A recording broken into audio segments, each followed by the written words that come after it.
2022-এর শেষ দিকে আমি কিনেছিলাম রেডমি 11 প্রাইম 5G যে সেটটা, ওটা কিন্তু দুঃখের বিষয় হলো সেটটা আমার 1.5 বছরও সার্ভাইভ করতে পারিনি।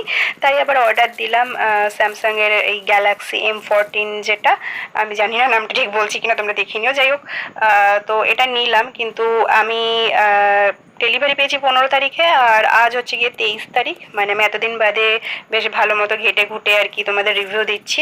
সত্যি বলতে রেডমির সেট ইউজ করে যে মজা আছে, মানে ওর একটা মানে ওর যে ক্যামেরা কোয়ালিটি ওটা দুর্ধর্ষ, যেটা স্যামসাংয়ের সেটটা একদম বাকবাস।